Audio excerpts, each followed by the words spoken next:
आज तो मन करता है बस आपसे ही बातें करूं। जंतर मंतर पर जो कुछ भी हुआ, देश और दुनिया ने देखा है। कुछ शरारती बच्चों ने भद्दी भद्दी गालियां बोली।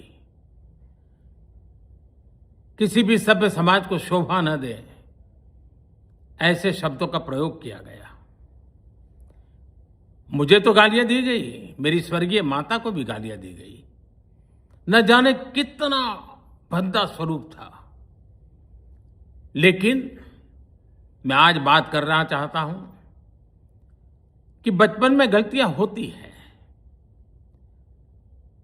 और बचपन में गलतियों से सुधरने का अवसर भी होता है, और यही तो बचपना है। और इसलिए मैं समाज के अंदर जो आक्रोश है उसको भली भांति समझ सकता हूं। एक कल्चरल शॉक है कि हमारी बेटियां इस प्रकार की भाषा कैसे बोल सकती हैं। लेकिन समय है इन बच्चों को गले लगा करके राह दिखाने का। ये गुमराह बच्चे हैं, उनको राह दिखाना हमारा काम है। उनको सजा देना, अदालतों के चक्कर कटवाना, समाज में उनको प्रताड़ित करना, इससे हम परिस्थितियां नहीं बदल पाएंगे। मैं उन्हें माफ करना चाहता हूं। समाज भी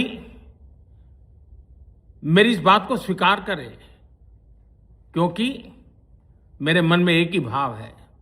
कभी कभी दांतों तले हमारी जीभ आ जाती है, खून निकल आता है, लेकिन हम दांत तोड़ते नहीं है, क्योंकि दांत भी हमारे हैं, जीभ भी हमारी है, बच्चे भी हमारे हैं। उन्हें राह दिखाना हमारा काम है। गुमराह को राह दिखाना कठिन होता है, लेकिन कठिन काम हमको करना है। और इसलिए आओ, मैं इन बच्चों को कहता हूं, बच्चों आओ, हम देश के लिए साथ मिलकर के आगे बढ़े, कुछ नया सीखें, गलतियों से भी सीखें, अपने सपनों को लेकर के चल पड़े।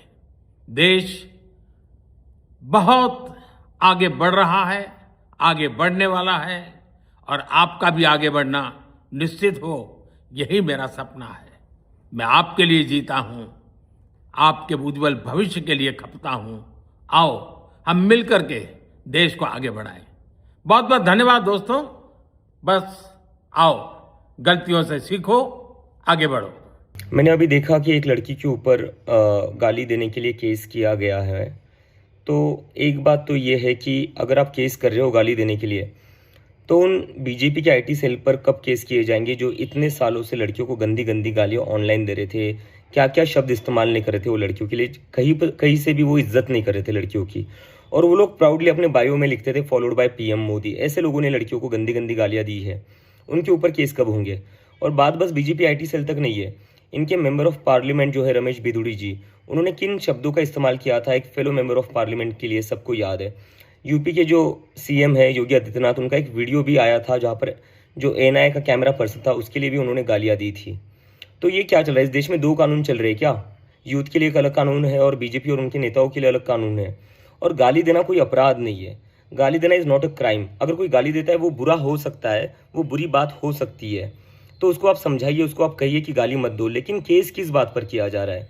अगर गाली देने पर केस करना पड़े तो सबसे ज़्यादा केसेस जो होंगे वो बीजेपी आईटी सेल पर होंगे, क्योंकि सबसे ज़्यादा औरतों को गंदी गंदी गालियाँ उन्होंने ही दी है।